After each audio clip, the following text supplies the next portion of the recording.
What is up, everybody? Welcome to The Dirt. I am your host, Jim Barnish, and joining me today is an Air Force veteran with an underdog mentality who just loves to help others get through inflection points in their business, all while scaling his own, of course.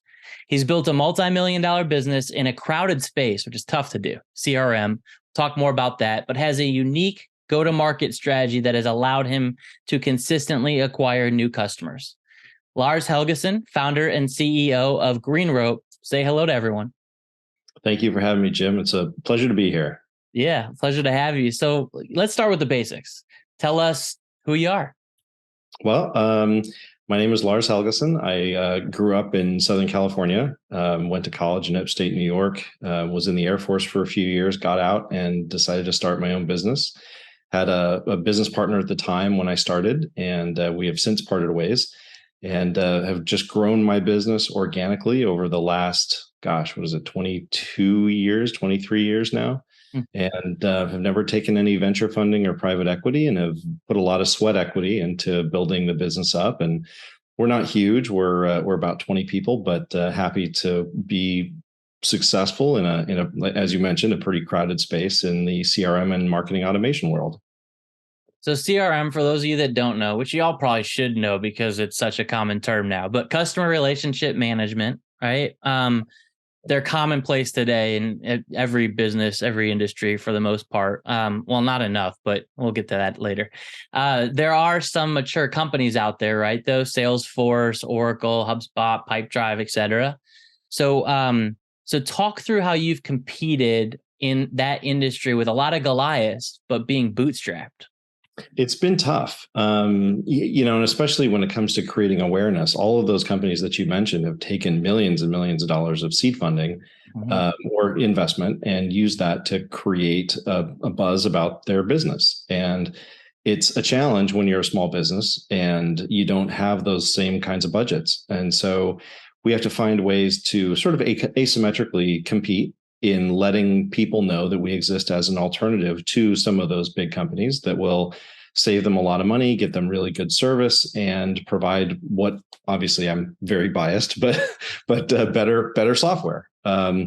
And so, we worked very hard to provide that. And I think if you were to look at, any of our reviews or anything, you would see that I stand behind everything that we do and believe in everything that we do and have for the last 23 years. And the path towards getting there, obviously years in, right, has been riddled with obstacles and fun ways around navigation in a lot of ways. But one of the things that I found most intriguing when I spoke to you is your go-to-market strategy and how that's evolved over the years. Can you talk a little bit about that and why you've chosen the go-to-market that you have today? Yeah, I mean, it's when we started there, it wasn't super crowded of a space. My very first company was a company called Cooler Email, and we were one of the first movers in that area. And so we targeted small to mid-sized business. We actually ended up getting some larger businesses, but then as time went on, the space got more crowded, and everything becomes a commodity over time. Where you need to figure out how to, I hate to overuse the word pivot, but come up with different ways to present your products or your services that make you kind of stand out. And so what we found back in the day, and this is going back to 2007, 2008, was that email marketing by itself just was not enough to give a picture of what was actually happening. And so we came up with the concept of complete CRM. And that was really focused on looking at the entire relationship between a lead or a client and a business. So if we could help a company understand the whole relationship more than just, did they open an email or did they click on something or did they visit your website, but the whole thing, and then build in some automation, then we could really provide a lot of value. And that's where we've really focused our energy, is how do we provide the most value for our customers? So we started really in the SMB space, and we've pretty much stayed there. We do have some pretty large customers, some large universities, some government organizations as clients, but for the most part, our businesses are SMB. Mm-hmm. And so in that space, of course, it's really crowded. Everyone wants to be a CRM, and there are a lot of marketing tools. And I'm sure you've seen those charts that show like every company that's in every sector related to marketing technology. And every year it's like it gets impossibly more crowded and busy. And so somehow we had to figure out in that crowded space, how do we stand out? And one of the things that we did a few years ago, and we've sort of changed our pricing model recently, was to come up with the ability to private label or white label our technology so that a partner could use our technology, leverage that to go after their market, after their niche, the businesses that they have as clients, label it as their own, and then use that as a way to not just make recurring revenue, but have that strong bond between them and their customer, because everyone uses a CRM every day, or at least they should. Yeah, as you mentioned, not everybody does have a CRM, but every business should have a CRM. And so if they're using your CRM, they're going to come to you for support. They're going to come to you for additional services. And so this agency type model based on technology is one that not every agency wants to take on, right? A lot of agencies are very focused on just the creative services and they want to be platform agnostic. But if a partner of ours is focused on a particular niche that they really understand and they have the in-house expertise to understand how to implement a CRM, then they license our technology and then they can bring that to their market. And we have some customers that are making more money than we do just licensing our technology. So, which I think is great. I'm happy to be the engine behind that growth and focus on the technology itself. And so that's sort of how we've adapted to get away from that really crowded market space, because there's really only a couple companies on the market that can come close to it. And the ones that do private label the technology do it in such a cobbled together fashion that there's really not much competition there. So, so I'm really proud of what we've built, because we've been able to help so many of our partners grow their own businesses and provide whole staffs of people that are doing the implementation services and the design services to help their clients grow on the backs of our platform. So let's rewind a little bit to before that go-to-market strategy, right? And some of the direct trials, tribulations you had, because I know a lot of folks try to go direct for everything, right? Not thinking about channels, not thinking about partnerships, whatever those partnerships represent. And a little bit over time, they realize that in order to get to scale or some version of scale, they've got to think beyond direct. What was that moment where things clicked for you, where you're like, I could keep doing this direct, but I've got to think of a new way? Is there a moment in time where you remember, where you were, what you were doing, and when that clicked?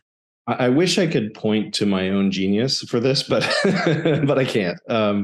We actually had a partner way back in 2003 in our email marketing space who came to us and said, I would love to be able to resell your software, but I don't want to do it under your brand. Could you build something like that for me? And so we sat down with him and back in those days, I mean, I was really young then. I was, I don't know,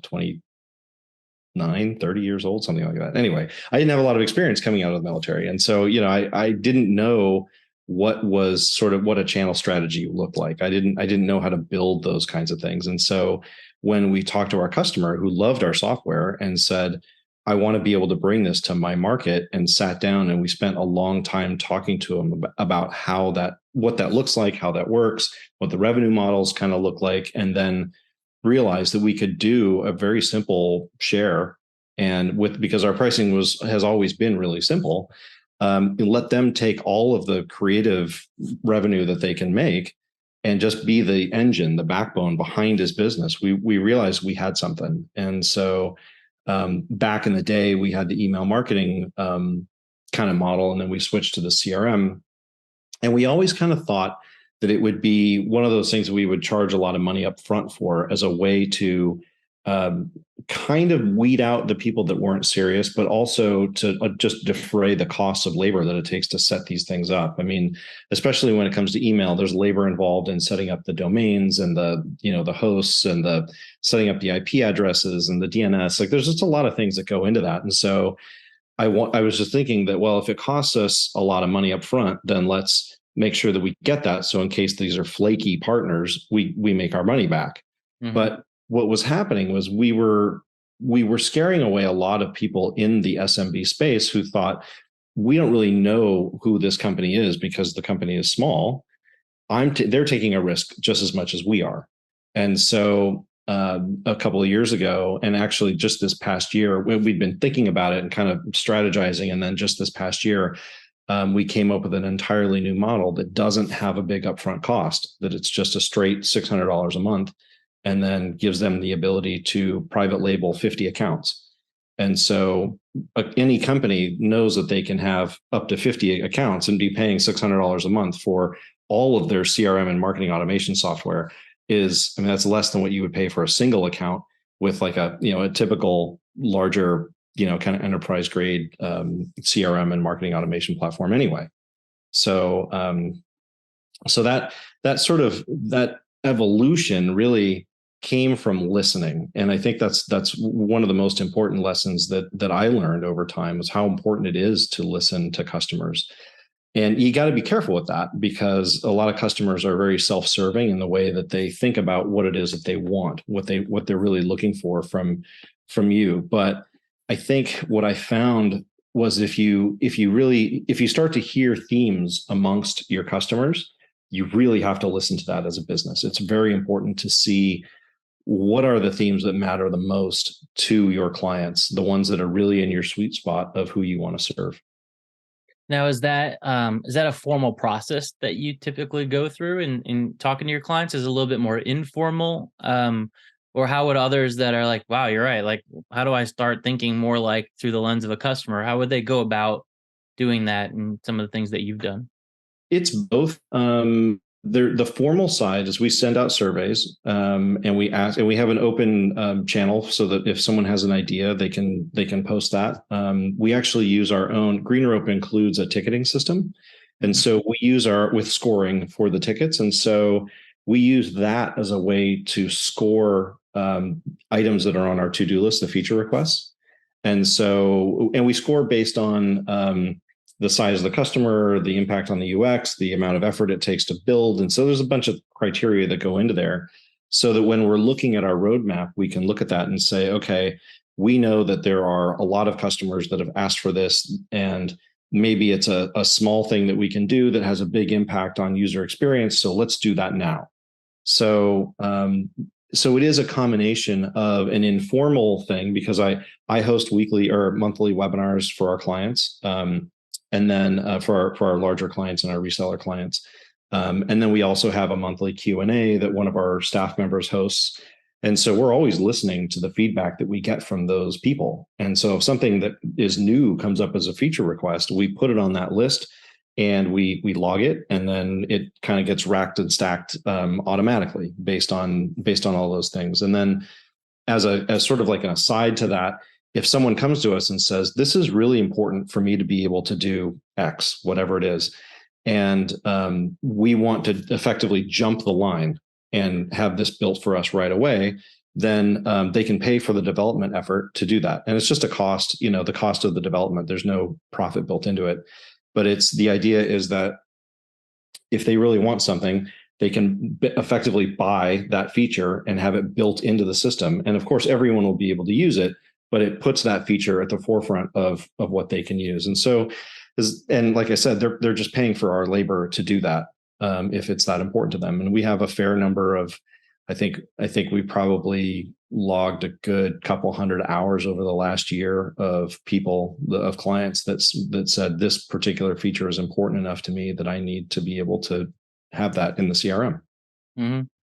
Now, there is a school of thought. I'm sure there's some people out there listening. They're like, well, I read a book once or twice, and I heard a speech by Steve Jobs, or, the customer doesn't know what they want, right? You need to innovate beyond the customer. They typically don't know what they want. What would you say to that school of thought in relation to some of the things that you just mentioned? I think with everything, there's always moderation. I think if you have this crazy idea that this thing will revolutionize the way that people do a task or a thing, or saves them an amazing amount of time, if you have that amazing idea, you may be able to pull it off. And it's important to remember that Steve Jobs was backed by a lot of money. So if he had come up with the iPhone and was backed by a few $1,000,000, the iPhone would, who knows where it would be now, right? I mean, you probably couldn't even develop it with a few $1,000,000. But you know what I'm saying? Like, you need to have the ability to take something to market if it's really, really revolutionary. And which is not to say that's an impossible ask. I mean, that's why people get venture capital. But I think it's a balance, and it's knowing where particular features or functions or whatever it is that you do as a business, how much of that is going to be customer driven and how much of that is going to be driven by your own innovation that should never really live in a vacuum, but can be driven from your own inspiration. And so I think that you want to do a little bit of both, because not everything that we do is customer driven. Some of it is an idea where, someone on our team will say, well, it sure would be cool if we could do X. I mean, there would be a great way we could see how a client could benefit from using I don't know, our learning management system a certain way, or packaging it a certain way, whatever it is that there always has to be that balance. I think it helps early on when you have your own idea to bounce that off of your trusted employees and clients that have been with you for a long time, or the ones that are, the trusted ones, where you can say, like, what do you give me your honest feedback about this? And that's an important part of that too, because you want to feel like if you're asking for feedback about something, about an idea or a product or whatever it is that you're doing, that you're getting honest feedback, not people that are going to just, pat you on the back and say, hey, that's great, Right. because then you can get led down this, it's the yes man problem, where if you have everyone telling you, yeah, it's great, and then you don't get the negative feedback that you need to, adjust, whether it's your message or the user experience or whatever, you launch something and then nobody likes it or uses it. Right. Right. No, it doesn't have to be one extreme or the other, right? You can both listen to your customers and innovate at the same time. Yeah. So when you think about some of your other value levers, if you will, as you've grown the business, are there any others that kind of resemble that light on strategic partnerships, alliances beyond the white label strategy that you've had over the years? Well, I think important things, and it's not necessarily even just focused on the channel strategy. It's really about making sure you've got really good customer service. I have invested heavily. A large percentage of our business is people that work in customer service and in our implementation and training, so that people feel like when they get software, they feel like they just have everything on their own and figure everything out on their own. And that's especially important with CRM, because everybody's business is a little bit different. And so having of professionals who have experience and can communicate complex ideas in a way that, as a recipient, you feel like, I get it, I understand, they're on my side, they want to work through this problem with me and make sure I'm happy. That attitude, to me, is the most important attitude that a company can take, because I think that, especially when it comes to software, there's almost this tempting thought of saying that, well, let's make it so easy to use that everyone will be able to just log on, create their own account, not talk to anybody, and scale the business. Sure. And that may work on a very simple kind of an application. But when you're talking something like CRM and marketing automation and customer service automation and all these things, the concepts themselves require a business acumen that a lot of people just don't have, and not because they're dumb, but just because they've never done anything like that before. You ask the average business leader, have you ever implemented a learning management system to onboard your employees or to onboard your clients to use your software? And a lot of them will probably say, no, it's sort of an informal kind of a process, or we just send them a PDF or what, like this sort of a way of doing things that could work. But if you were able to implement something a little bit better, then you have more visibility into what's working. You can get more engagement. You can get them to really love your product. And so what I want to do is leverage the expertise that we have on staff to help our clients so that they know that if they're stuck or they have a strategy question or they want to know how to use a particular feature better, that our team is able to walk them through that process. So I would say that dedication to actual customer service, like real live people, taking as good care of them as you possibly can because they take care of your customers. Mm-hmm. I think that is absolutely critical. And it's been a pivotal part of our growth strategy. So you're telling me that if you take care of your employees will take care of your customers, and then your customers will take care of the business? Yep. That's pretty novel. That's right. Right. Yeah. I mean, it seems so simple, right? But it's something that so many businesses ignore. It's like, oh, like, let's just focus on driving more revenue to the business, or, let's focus on just the customers and forget about the employees who are actually the ones taking care of them, or, something that to those degrees. And it's good to hear. It's refreshing to hear, that perspective. So, when you think about, those kind of keywords around customer success, customer service, right? When we boil it down and look at customer retention as kind of the part of the end goal, customer retention and satisfaction, right? What are some of the processes that you've put in place to help nurture some of those customer relationships? I think in a lot of ways, it's about making it easy for people to reach someone who can listen to them. We have a live chat, we have a phone number, we have a ticketing system. So, and we have email. So, I mean, there are a lot of different channels that people can use to reach out to us. They're always accessible. So once you log into your account, if you're stuck, you go to the help page and we've got tons of content that you can look through yourself. If you get stuck, you can fill out a ticket, or you can open up the live chat, and our customer service people, they're live people, are there to help. And I think that having that open channel of communication, knowing that we take every request seriously, and there's no dumb questions. I remember I had a professor that said, "There's no such thing as a stupid question, just stupid people," and right, and that discouraged all of us students from wanting to ask questions, right? So. So we always take the tack of saying that we understand that there is a very broad range of experience that people are going to have when they're using anything. I mean, we have some people that are CRM experts that have been doing marketing automation and doing this thing for 10, 20 years. And we have some people who are brand new and, they've just migrated from Outlook and Excel, and they want to figure out how to set up a CRM. And so when you have that broad range of experience from users, you have to be really sensitive to what their challenges are going to be and provide help at all those different levels. And so it can be a challenge for customer service people to kind of get a sense of, where are you on this journey? How far along? How well do you know what CRM is? How implemented is it in your organization? So, and I think it comes down to being respectful and being compassionate when someone gets frustrated because something doesn't work the way that they thought it would or should, and explaining, well, this is how you accomplish your goal. And it really comes down to having that open line of communication and being good at listening. And if a company is not good at listening and they don't really care about their customers, I think that becomes part of your brand.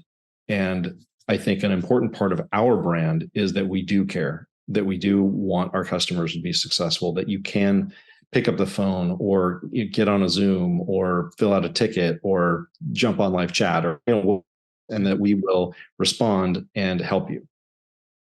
Yeah, that's good. I mean, we talked a little bit about help, a little bit about inflection points, right? How you're helping companies get through those at Green Rope.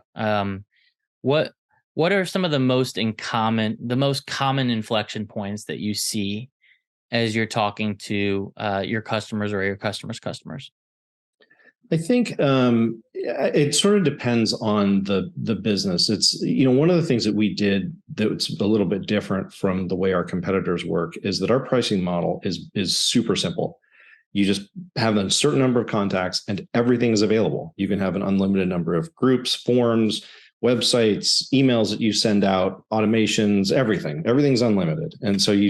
And the reason why we did that was because we wanted our clients to not have that mental calculation of, do I want to spend an extra X dollars a month to unlock the ability to do whatever particular feature? We wanted that to be simple so that they focus on the growth of their business, whatever that strategy is. And so if they know that they have a survey tool, for example, built into GreenRope, which they do, then they don't have to think about, do I need to go get another survey program and then figure out how to link that back to the CRM? They have all the features that they need right within our CRM. They can do all different kinds of survey questions with automations and scoring and all the things. And that automatically goes right into the CRM. And so a lot of that inflection comes into the amount of time they spend working in the CRM and how they connect it. And that's actually sort of the genesis of the name GreenRope, because it's green for sustainability and rope because many strands make a rope strong. So the more strands you connect to GreenRope, the stronger your business is going to be. And so we don't have any barriers to any of those things. If someone wants to use the survey tool, the project management tool, the learning management system, the wiki for knowledge management, the landing page builder, the automations around all of these things are built into the system. So what we want to do is help a business get connected to all of those things so that as they start to scale, they have information so they can access all that data that's generated from all those elements really easily, and they can set up the automation, because a huge part of scaling is figuring out what you can automate so that you're not throwing more and more expensive human resources at things that you can automate with software. And things like customer service automation, marketing automation, sales automation, or sales enablement, all of these things are built around that idea of, if you set up systems and processes and you can put in automation, then you're able to scale without needing to worry about those huge investments in people, because there will always, of course, be those investments in people, and they'll always be expensive. They're the most expensive part of your business. But if you can minimize those things and then hold people accountable through the use of a good CRM, then you can scale a lot more efficiently. And that, of course, provides you more resources to be able to grow. And that's the good kind of snowball effect that we want to create. Right. Yeah. It's I feel like the landscape is changing around, and from a mindset perspective, because it has to. It has to. And that mindset that I'm speaking to is, rather than just having humans do everything, you make humans more efficient, and then you figure out what they're doing to turn that service into a technology, and that becomes automation. And then those humans just need to level up and have some career development, which is great, around a higher value add job that they can do once automation is in place. And it's taken a while to get there in a lot of industries. Some industries still aren't there, but we don't need to talk about that. In general, I see this evolution taking place and it happening and happening in the right ways. Are you seeing the same thing in the businesses that you're helping to up level? Yeah, it's a general groundswell, I think, of expectation and education amongst people that work. I think it's younger generations that have always grown up connected to the internet that are becoming more and more leaders in business. And I think that when they see something that's done in antiquated ways, there are still companies out there that are using DOS-based software products, and I think when you have these companies that they start to bring on younger people and who have always been able to jump on their phones and use what they need to do online and have always been able to access information. And then you say, well, here, young employee, use this clunky thing that was written 50 years ago, and then they go, what is this? Is this dinosaur? Like, we've got to do better than this. And so I think that general groundswell of experience and education is driving a broader adoption of technologies like what we're talking about. And I think that as more and more young people find more positions of leadership and management, they're going to have more of the ability to change the way business has always been done. And I guess this is a thing that always happens. It's a constant cycle in business, whatever it is. But I think that with the advent of the internet and web-based SaaS tools, that businesses are becoming more and more aware that there is a better, more efficient way of doing things. And I think that's led by the younger generation, because they understand the importance of having interconnectivity of information, the ability for them to be able to access, if I'm in marketing, for me to be good at marketing, I need to know what sales is doing. I need to know how well they're doing it. I need to know what their roadblocks are. And traditionally in the old school sense of business, sales and marketing were separated by a wall of blame, where, sales is like, you're giving us crap leads, and marketing says, you guys are lazy salespeople, And so what we want to do is break that wall down and share information and work together as a team. And I think that once you disassemble this old way of thinking, this adversarial way of thinking in a business, and you create more of a team-based approach, I think you're able to create more efficiency. You're able to do more with less, which is it's always the key phrase that people like to throw around. But if you can actually leverage software and technology to do that, and you have people working together, you can actually do that.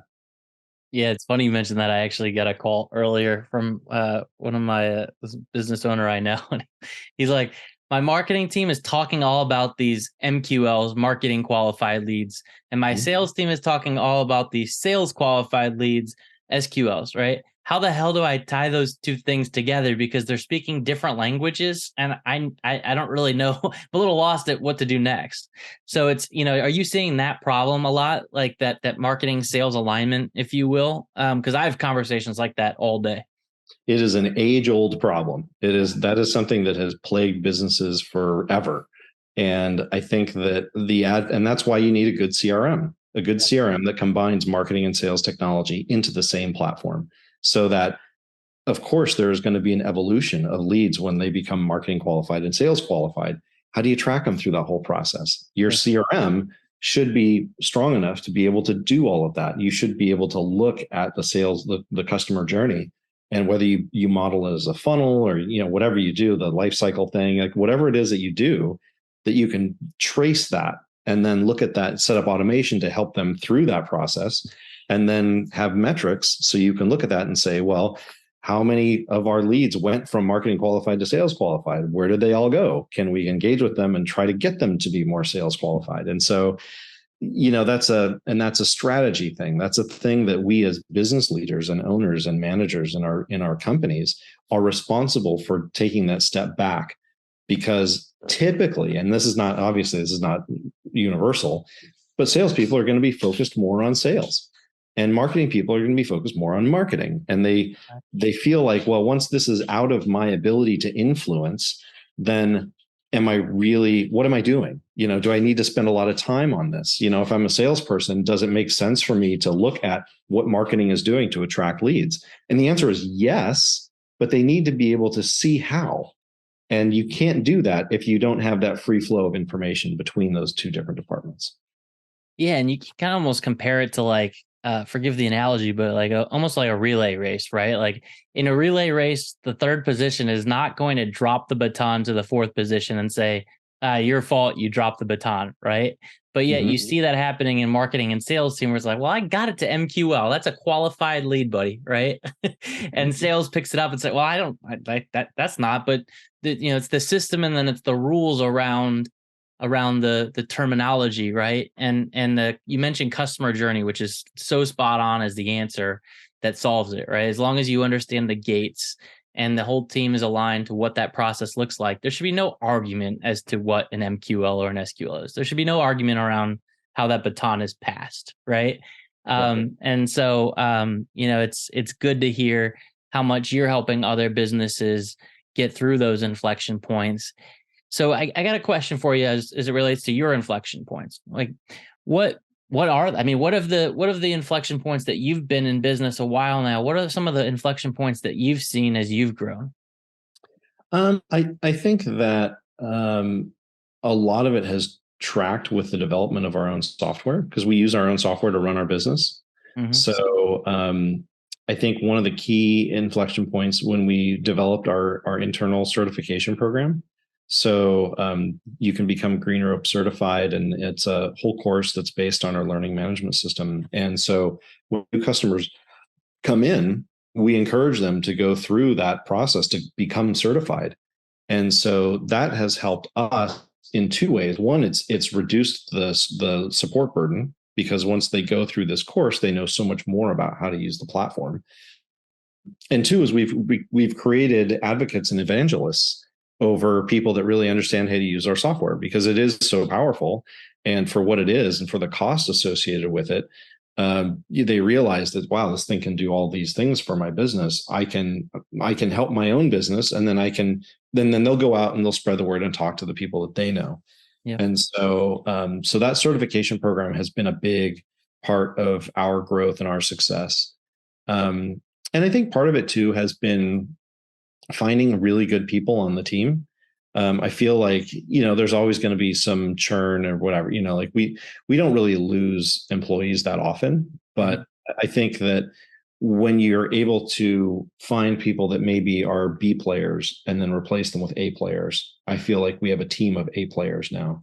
And I think that that's been a key part of our growth strategy too. And that's not to say that we don't have our own, internal, kind of conflicts and people that believe in what they want to do and have ideas and everything. But it's very healthy. And and I think that creating that culture has been really important for us as a team to grow and enjoy our work. We genuinely and love what we do, knowing that we can help businesses. Today we are working with the American Cancer Society. So knowing that our impact affects thousands and thousands of people, whether they need to see a message, or they need to have the ability to access care or whatever it is, knowing that our work, is not, we're not directly helping patients, but we're enabling that to happen. And, you translate that to all kinds of different businesses and organizations, and that it feels really good. One of our clients provides healthcare services to people in Kansas that are low income. Now, to me, I feel like that is actually making a difference, and that we can enable an organization like that to get healthcare to people who really need it. And I think that things like that, where that you're impacting the world in not some stupid Pollyanna, like fake life or whatever, or look, I'm on Instagram selfie kind of thing. This is like actually helping people, really makes a difference. And that to me makes me happy. It makes my team it fulfills our team. And so, and that's why we learn everything about all of our clients. We try to do everything we can to help them, because we want to be a part of their growth and their success too. Love it. Love it. So, all right. So to tie off on every episode, audience knows this, but you may not, Lars. We do what's called a founder growth 5. And it's 5 quick hit questions that we roll through, all about you and your growth. So the first one is the top metric or KPI that you are relentlessly focused on. So what I look at is CPA, cost per acquisition. So I want to know how much it costs me to acquire a new customer. And I can know that down to the penny based on, because I use a CRM in our own marketing automation system to keep track of our campaigns, how much we're spending on those campaigns, and how much it costs to bring those clients in. And so I track month over month, annual averages, seeing if there are various different campaigns. And I shouldn't say I do all of that. I have a marketing team that does that. But from a senior perspective, I look at these different campaigns and different channels and see, are any channels working better or worse than others? Why are we putting more money into this if it's not really driving leads in that aren't converting? Mm-hmm. So having that laser focus on CPA is critical. All right. The second one is a top tip for growth stage founders like yourself. It's taking that step back. It's doing the strategy. And really, that's what founders have to do. This is the special sauce, is taking the step back and looking at the customer journey, looking at what it is you're selling, why you're selling, what does your process look like, making sure things like what we were talking about before with sales and marketing, making sure that they know how to work together and that these leads aren't being created in an adversarial kind of environment, that you have a teamwork based approach to the growth of your business. All right. The third one is favorite book or podcast that's helped you to grow as a founder. I think The Art of War, which I read in my 20s, because it really makes you. It's a short read, it's quick, and it's got a lot of really good fundamental things that really. And I think the most important thing that I remember about that is taking the emotion out of your business decisions and really relying on data information. And in The Art of War, he talks a lot about using your adversary's emotions against them, which may or may not be applicable in the business climate, because you're usually not like, it's not you against the customer or you against a competitor. A lot of times it's you against a whole market. So if you take that kind of step back and you think about, well, how can I make a decision that's based on information, and maybe a whole market, or the 800-pound gorillas in that market space are emotionally driven for a particular reason. How do you leverage that as a way to win maybe a smaller battle in your market, in your niche? Awesome. Sun Tzu, Art of War. Put that in the notes. All right. Fourth one is, what actor would play you in a movie? That is a good question. I kind of gone back and forth about this one. I would originally, I thought Harrison Ford, because when I was a kid, Han Solo was the coolest guy ever. But I would say so I would say Sean Bean would be the first one that comes to mind, only in the sense that and granted, he dies in a lot of his movies, but Ned Stark, when he played Ned Stark, there was a certain amount of grace and strength that he possessed that I don't know that I should say that I hope that I am able to embody that. And I remember in Game of Thrones, in the first season of Game of Thrones, where he said, if you are going to if you're going to condemn someone to death, you have to be the one to swing the sword. And I thought that was kind of interesting, because it really speaks to personal courage. And that's one of the things that I've really strived to embody in my life. And of course, nobody's perfect, right. But to always try to make those decisions the right decision. And sometimes there are very difficult decisions that have to be made, and you accept responsibility for those. Nice. All right, last one. What is going to be the title of your autobiography when you are all done? So I thought about this one too, like my autobiography. I think that so much of my life has been focused on my business, and and I'm not going to lie. I mean, my ego is wrapped around what I have built in my business, and I think every founder is. And there's a lot of sacrifice that goes into that. But if I were to make an autobiography and title it, I would say The Sacrifice is Worth It. Because I think when you look back on your life and you think about what you have built, what you have created, how many people have you helped, how many smiles have you brought to their face, those kinds of things that I think as a founder, you have to sacrifice a lot of yourself to be able to do that. But when you look back on your life, you know that you've built something that, no one does it alone. You do it with your team. But if you stand by your team and you stand by your message of what you want to do with your life, what you stand for, then it's worth it. Yep. It's a good way to end here. So you've given a lot to our listeners today, Lars. So thank you for that. But I also want to allow for a little bit of self-promotion. How can those listening help you out? Well, we have greenrope.com is our website that talks about our CRM platform. We have completecrm.com, which is our website that talks about being a partner. And so I would say, if you're interested in CRM or marketing automation, go to Greenrope or Complete CRM. Connect with me on LinkedIn. I'm pretty easy to find. I wrote CRM for Dummies, the book, the For Dummies series book. And so, and I don't mean this like buy my book. It's more about educate yourself on CRM, I tried to write it from as simple a perspective as I could. And of course, it's impossible to touch on absolutely everything, but I think it's a good introduction, or at least talks about a lot of the basic concepts, and then touches on some of the more advanced concepts in a way that should be easily digestible. So I would say, yeah, complete CRM, Green Rope, CRM for Dummies, LinkedIn. Connect with me in any way, and if there's anything I can do, I'm happy to be a resource.